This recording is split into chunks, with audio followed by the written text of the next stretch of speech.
နိုင်ငံရဲ့လူငယ်တွေအကြိုက်ဆုံးတက္ကသိုလ်၅ခုကဘာတွေဖြစ်မလဲအားလုံးပဲမင်္ဂလာပါခင်ဗျာမြန်မာနိုင်ငံမှာပညာရေးဆိုတာလူငယ်တွေရဲ့အနာဂတ်ကိုပုံဖော်ပေးတဲ့အဓိကတော့ချက်တစ်ခုပဲဖြစ်ပါတယ်ဒါပေမဲ့2022ခုနှစ်နောက်ပိုင်းလက်ရှိနိုင်ငံရေးပြောင်းလဲအကြက်တဲတွေနဲ့ပညာရေးစနစ်ဆိုင်ငံမှုတွေကြားမှာလူငယ်တွေရဲ့စိတ်ကူးရင်အိမ်မက်တွေတက္ကသိုလ်တွေအသက်မွေးဝမ်းကြောင်းရွေးချယ်မှုတွေဟာအရင်ကနဲ့မတူအောင်အကြီးအကျယ်ပြောင်းလဲသွားခဲ့ပါတယ်ဒါကြောင့်ဒီနေ့ဗီဒီယိုလေးမှာတော့မြန်မာနိုင်ငံရဲ့လူငယ်တွေအကြိုက်ဆုံးနဲ့အိမ်မက်မဲ့ခဲ့ကြတဲ့အထူးပြုတက္ကသိုလ်၅ခုကလက်ရှိမြန်မာနိုင်ငံရဲ့အခြေအနေအောက်မှာဘလို့ခန်းကဏ္ဍတွေနဲ့ရင်ဆိုင်နေရလဲဆိုတာကိုတုံးတက်တင်ပြပေးသွားမှာဖြစ်ပါတယ်ခင်ဗျာဗီဒီယိုလေးကိုမစတင်ခင်မှာ channel လေးကို like and subscribe လုပ်ဖို့လည်းမမေ့ပါနဲ့အောင်နော်ပထမဆုံးအနေဖြင့်နံပါတ်5နေရာမှာရပ်တည်နေတာကတော့မိထီလာမှာရှိတဲ့မြန်မာနိုင်ငံလေကြောင်းနဲ့အာကာသပညာတက္ကသိုလ် MAEU ပဲဖြစ်ပါတယ်လေကြောင်းအင်ဂျင်နီယာပညာရပ်ဟာမြန်မာနိုင်ငံမှာအထူးပြုမိကြတစ်ခုဖြစ်ပြီးအလွန်နည်းပညာဆန်းသစ်တဲ့အကြောင်းတစ်ခုပါဒါပေမဲ့လက်ရှိနယ်မြေမတည်ငြိမ်မှုတွေဒေတာတွင်းစစ်ရေးအခြေအနေတွေနဲ့မိထီလာရဲ့ဒေတာရဲ့တည်နေရာအခြေအနေတွေကြောင့်ဒီကျောင်းရဲ့တင်ကြားရေးစနစ်နဲ့ကျောင်းသားတွေတက်ရောက်နိုင်မှုမှာတော့စိန်ခေါ်မှုများအပြားနဲ့ရင်ဆိုင်နေကြရပါတယ်။သို့တော်လည်းလေကြောင်းလိုင်းပြုပြင်ထိန်းသိမ်းရေးနဲ့ပြည်ပလေကြောင်းလိုင်းတွေမှာအလုပ်လုပ်ချင်နေတဲ့နည်းပညာဝါနာရှင်လူငယ်တွေအတွက်တော့စိတ်ဝင်စားစရာမိကြတစ်ခုအဖြစ်တက်ရောက်ဖို့အကောင်းဆုံးတက္ကသိုလ်တစ်ခုလည်းဖြစ်ပါတယ်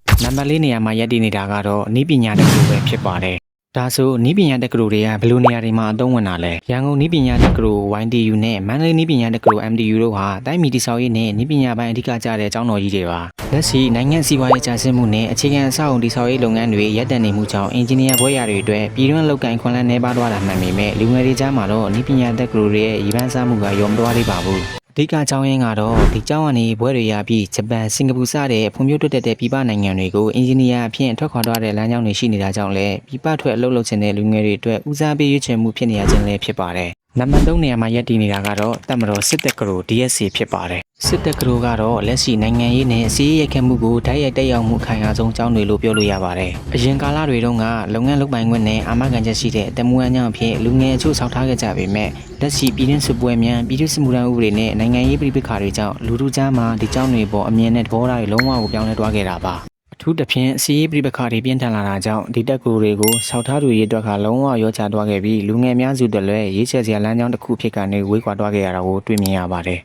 ်နံပါတ်2လူငယ်တွေအကြိုက်ဆုံးတက္ကသိုလ်ကတော့ MMU မြန်မာနိုင်ငံရေချောင်းတက္ကသိုလ်ပဲဖြစ်ပါတယ်ဒီတက္ကသိုလ်ကတော့ရန်ကုန်တိုင်းဒေသကြီးတန်လင်းမြို့မှာတည်ရှိတာပါMMU ဟာလက်ရှိနိုင်ငံရေးအကြက်တွေကြားမှာလူငယ်တွေပိုပြီးစိတ်ဝင်စားလာကြတဲ့တက္ကသိုလ်တစ်ခုလို့ပြောရင်လည်းမမှားပါဘူးမြန်မာကျပ်ငွေတန်မိုးကျဆင်းပြီးကုန်စည်နှုန်းကြီးမြင့်လာတဲ့လက်ရှိအခြေအနေမှာနိုင်ငံခြားငွေဒေါ်လာနဲ့လစာရရှိနေတဲ့တင်မော်တာရေချောင်းအင်ဂျင်နီယာအလုပ်ကိုင်တွေဟာလူငယ်တွေအတွက်အလွန်ဆက်ဆောင်မှုရှိနေတာကိုလည်းတွေ့မြင်ရပါတယ်နိုင်ငံရေးအခြေအနေတွေဘလို့တွေပဲရှိနေပါစေရေချောင်းပညာရပ်ဟာအပြည်ပြည်ဆိုင်ရာအတိမတ်ပြုပါရရဖြစ်တာကြောင့်ပြည်ပမှာလွတ်လပ်စွာရပ်တည်ခြင်းနဲ့လူငယ်တွေရဲ့ထိပ်တန်းအိမ်မက်ကြောင်းတစ်ခုလည်းဖြစ်နေသေးပါပဲ။နောက်ဆုံးနံပါတ်1နေရာမှာရပ်တည်နေတာကတော့ဘယ်တက္ကသိုလ်ဖြစ်မယ်ချင်တယ်လဲ။ဟုတ်ပါတယ်လူငယ်တွေအကြိုက်ဆုံးနံပါတ်1နေရာမှာရပ်တည်နေတာကတော့ဆေးတက္ကသိုလ်ပဲဖြစ်ပါတယ်။မြန်မာလူမှုအတိုင်းဝိုင်းမှာဆေးတက္ကသိုလ်ဆိုတာထူးချွန်ကျောင်းသားကျောင်းသူတွေရဲ့အဓိကအိမ်မက်ဂုဏ်သိက္ခာရဲ့ပြရုပ်တစ်ခုပါ။အရင်တုန်းကတက္ကသိုလ်ဝန်ထမ်းအမှတ်အမြင့်ဆုံးရမှာတက်ရောက်ခွင့်ရခဲ့တဲ့ဒီမေဂျာဟာလက်ရှိနိုင်ငံရေးဖြစ်စဉ်တွေမှာတော့အရန်ကိုရိုက်ခတ်မှုကြီးမားခဲ့ပါတယ်2021ခုနှစ်နိုင်ငံရေးအပြောင်းလဲမှာဆေးကျောင်းသားနဲ့ဆရာဆရာမအများစုကစီဒီအမ်မှာအဓိကပါဝင်ခဲ့ကြတယ်လို